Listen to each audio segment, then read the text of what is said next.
My Friday night movie recommendation is going to be Logan's Run. Okay, now this film came out in 1976, was directed by Michael Anderson, and was put out by MGM. Now, 1976, the big word on everybody's lips was bicentennial because it was the United States' 200th year of existence. And they celebrate this by coming out with the highly used $2 bill featuring the signing of the direct Declaration of Independence on the back of it. Now, I personally love $2 bills, and I don't mind them in the least, but a lot of people think, what's this? What am I getting? A $2 bill? This has got to be fake. Okay, but no, truly, they've been around since 1976. Anyway, it was also a year for the Olympics, with the winter being held in Montreal. No, the summer was in Montreal, and where was the winter ones held? Austria. And Jimmy Carter won the presidency. There was a big 50s nostalgia thing happening on TV. Happy Days and Laverne and Shirley were in the prime spots.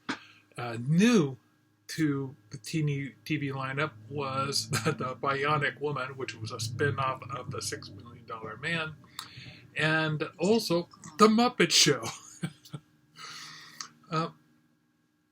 Top hits. Silly Love Song by Wings, and Elton John did Don't Go Breaking My Heart. So those were, that kind of gives you the feeling of what was happening in pop culture.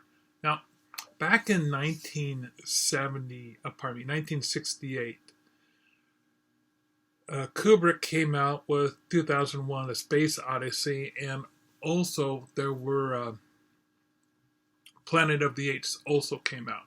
1976, this is still like 8 years later, but MGM is looking to still catch this sci-fi wave that's been pretty much hitting the country ever since.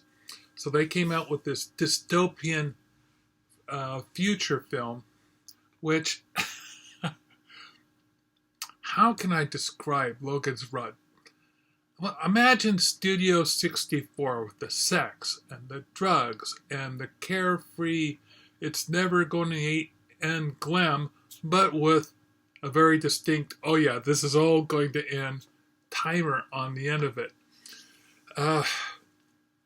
This film kind of grabs the sense of what the 70s thought the future might look like if that's all there really was in the future, was sex and drugs. So it really was a kind of a funny social commentary about that type of lifestyle. There was more nudity and drug use in it initially, but they kind of trimmed that out a little bit so that we get a PG 13 rating. But who knows? If you look around on a DVD, you might get some additional bonus features somewhere. The reason I love this film is it really has a wonderful big hair 70s vibe. You just feel the whole essence and feel of it is sort of like, last time I watched the movie, it was like getting a shampoo done by my stylist, and I'm just lying back and enjoying the sensation of it. Now, something really fun about the film, Michael York's in it. He does a great job. It's fun to watch him again. A small role was done by Farrah Fawcett, whose star was rising at that time. Now, Farrah Fawcett would soon have a poster that would be in every adolescent boy's wall growing up, shit. Once again, lots of big hair, big smile. And so when people saw her in this role in the theater, just as she was beginning to rise on television, everybody liked it. Now, I love this movie because it was future and sci-fi. There was a robot in it, a big shiny thing called Box, and he pretty much, steal his scenes. Once you see Box, you can't forget him. And one of my favorite performances was done by Peter Ustinov. And I later found out that much of his dialogue he ad-libbed at the time, and it just felt really fresh and good. These appearances by some of these actors come in short bits. Like Ferris Fawcett's was a bit at the beginning, you really don't see her later, and Peter Ustinov, they kind of save him for the ending.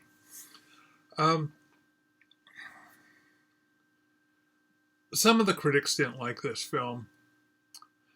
For me, I don't care whether or not it holds up, because I saw it in the theater and I loved it then. I rewatched it.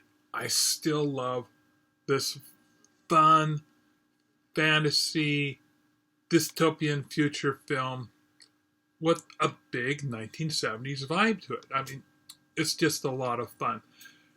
It's a good date night movie. It's good. It's good popcorn fun. Get yourself a bag. Look it up you can find it on Tubi, and watch it for free. Just give it a shot. It kind of has entered into the lexicon of American pop culture, but as I talk to my friends, I find that the younger generation, some of them know about Logan's Run, but they haven't watched it. So take the time tonight, watch Logan's Run. Anyway, so that's my Friday night movie recommendation.